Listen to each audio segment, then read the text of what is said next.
আসসালামু আলাইকুম, কেমন আছেন সবাই? আশা করি ভালো আছেন। গত পর্বে আমরা দেখেছিলাম কিভাবে ইমেজের হাইট এবং উইডথ কন্ট্রোল করবেন। আজকে আমরা ইমেজের আরেকটি বিষয় নিয়ে কথা বলবো, সেটি হচ্ছে পাথ লোকেশন নিয়ে। তো অনেকেই প্রবলেমে পড়ে পাথ লোকেশন নিয়ে, সঠিক এক্সাক্ট যে পার্টটা সে পার্টটা দেয় না, যে কারণে ইমেজগুলো আসে না। তো চলুন শুরু করি আমরা।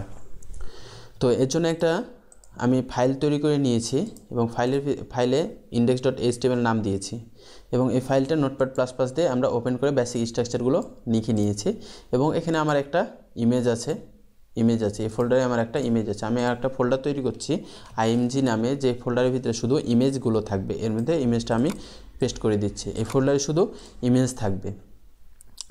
এখন আমরা গত পর্বে দেখেছিলাম আপনার সাইটে বা একটা ওয়েব পেজে বা HTML পেজে ইমেজ নেওয়ার জন্য আমরা এসআরসি এবং অল্টার ট্যাগ এই দুটো ইউজ করেছি, এই দুটো অ্যাট্রিবিউট ইমেজ ট্যাগের ভিতরে। এই এসআরসির কাজ কি? এসআরসির কাজ হচ্ছে পার্টটা বলে দেওয়া, এবং অল্টার ট্যাগের কাজটা কি? যদি কোনো কারণবশত ইমেজটা না পাই তাহলে সে টেক্সটটা এখানে শো করা। তো আমি এখানে দিচ্ছি দিস ইজ ইমেজ। আমি এই টেক্সটটা আমি অল্টার টেক্সটটা দিয়ে দিলাম এবং ইমেজটার নাম কি ছিল? আমার ইমেজটার নাম ছিল 1.jpg। আমি এখান থেকে 1.jpg এই কথাটা লিখে দিচ্ছি। লেখার পর আমি যদি এখন গত পর্বে আমরা এতটুকুই দেখেছিলাম যে কিভাবে একটা ইমেজকে লিঙ্ক করাতে হয় এবং ইমেজকে একটা ওয়েব HTML পেজে কানেক্ট করাতে হয়। তো আমরা যদি এটুকু লিখে আমরা এবার আজকে যদি আমরা রিলোড দিই তাহলে ইমেজটা আসছে না। কারণ কি? এখানে শুধু দেখতে পাচ্ছি দিস ইজ ইমেজ, মানে অল্টার টেক্সটে আসছে, বাট ইমেজটি পাচ্ছে না।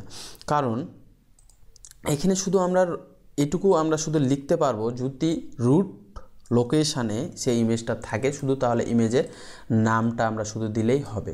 যদি রুট লোকেশানে ইমেজটা সরাসরি থাকে, রুট লোকেশান বলতে আমার এই index.html যে ফাইলটা আছে বা যে ফাইলটাতে আপনি ইমেজটা কানেক্ট করেছেন তার সাথে যদি ইমেজটা থাকে তাহলে আপনারা শুধু ইমেজটার নামটা কল করবেন, তাহলে ইমেজটা শো করবে। বাট যদি কখনও ফোল্ডারের ভিতরে ইমেজটা রাখেন, যে ফাইলটাতে আপনি যে HTML ফাইলটাতে আপনি ইমেজ কানেক্ট করাতে চাইছেন বা ইমেজটা দিতে চাচ্ছেন, সে ফাইলের সাথে যদি ফোল্ডারটা থাকে, তাও যদি ফোল্ডারের ভিতরে ইমেজটা থাকে তাহলে আপনাকে ফোল্ডারটা সহ আপনাকে লোকেশানটা দিতে হবে।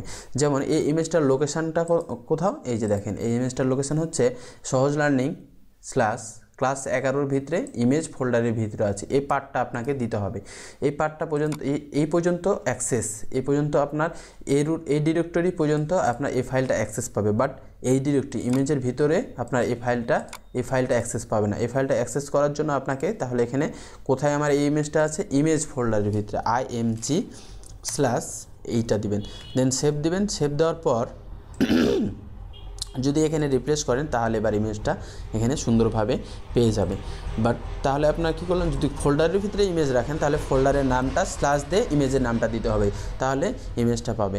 আর একটা বিষয় এখানে আছে, বিষয়টা হচ্ছে অনেক সময় আমরা এরকম করি, যেমন এখানে স্মল img স্মল ধরেন পিক দিলাম, স্মল পিক দিলাম। এখন এই নামটাই আমরা এখান থেকে কপি করব, কপি করে আমরা এখানে দিয়ে দিই, আমরা এখানে নামের ক্ষেত্রে দিয়ে দিই, দেন সেভ দিই। সেভ দেওয়ার পর আমি যদি এখানে রিলোড করি ইমেজটি দেখাচ্ছে, কিন্তু অনেক অংশেই এই ইমেজটা পাই না।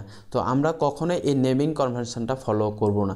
আমরা সব সময় যদি স্পেস থাকে তাহলে এখানে হাইফেন দিয়ে দেবো, এখানে হাইফেন দিব এবং এই ইমেজটা এই নামেই রিনেম করে নেব, এই হাইফেন নামেই রিনেম করে নেব, যাতে নামের মধ্যে কোনো স্পেস না থাকে। হাইফেন নাম দিয়ে রিনেম করব, তারপর এখানে আমি যদি রিলোড দিই সেম আউটপুট। কিন্তু আমরা কখনোই এখানে স্পেস, নেমের মাঝখানে কখনোই আমরা স্পেস দিব না। এটা হচ্ছে গুড প্র্যাকটিস। কখনোই আপনারা এইভাবে স্পেস দিয়ে আপনারা কোনো ফাইলকে কল করবেন না। আপনারা সবসময় হাইফেন স্পেস ছাড়া কল করবে, এটা হচ্ছে গুড প্র্যাকটিস। অনেক সময় এগুলো হচ্ছে সাপোর্ট করে না, তখন অনেক প্রবলেম হয়, যখন অনেক ঘাঁটাঘাঁটি করেও সলিউশন হয় না, দেখবেন যে এখানে স্পেস দেওয়ার কারণে ফাইলটা পাচ্ছে না। তো সবসময় প্র্যাকটিস করবেন যে যদি স্পেস থাকে নেমে কোনো ফাইল নেমে স্পেস থাকে তাহলে সেটা আন্ডারস্কোর বা হাইফেন দিয়ে সেটা পূর্ণ করে দেবেন এবং ফাইলটাকে এই নাম দিয়ে রিনেম করে দেবেন। রিনেম করে দেওয়ার পর যদি আপনি রিলোড দেন তাহলে ঠিকভাবে সেই ইমেজটা শো হবে।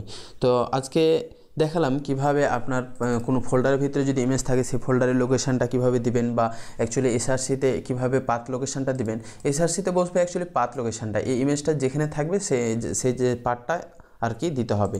একটা জিনিস মনে রাখতে হবে যে index.html মানে এই ফাইলটা শুধু অ্যাক্সেস এই পর্যন্ত, এই ডিরেক্টরি পর্যন্ত, মানে ক্লাস 11 মধ্যে যা থাকবে সেই পর্যন্তই পাবে। বাট ওর ভিতরে কোনো যদি ডিরেক্টরি থাকে তাহলে সে অ্যাক্সেস পাবে না, এসআরসির মধ্যে সে অ্যাক্সেস পাবে না। সেটা অ্যাক্সেস নিতে হলে সেটাকে ইন্ডিভিজুয়ালভাবে বলে দিতে হবে ইমেজ ফোল্ডারের ভিতরে এই পিকটা আমি এখানে কানেক্ট করাতে চাচ্ছি। তারপর আমি যদি রিলোড দিন তাহলে ঠিকইভাবে সেই ইমেজটা পাবে। তো ইমেজ নিয়ে আমরা গত 3টা ভিডিও দেখেছি যে কিভাবে ইমেজ লিঙ্ক করাতে হয়, এক্সটার্নালি কিভাবে লিঙ্ক করাতে হয়, ইন্টারনালি কিভাবে লিঙ্ক করাতে হয়। তারপর ইমেজের হাইট ওয়েট নিয়ে দেখলাম, তারপর ইমেজের পাথ লোকেশন নিয়ে দেখলাম। তো ইমেজ নিয়ে আমরা অনেক কিছু দেখেছি। তো আজকে এই পর্যন্তই রাখতেছি, আগামী পর্বের আমন্ত্রণ জানিয়ে আজকে বিদায় নিচ্ছি।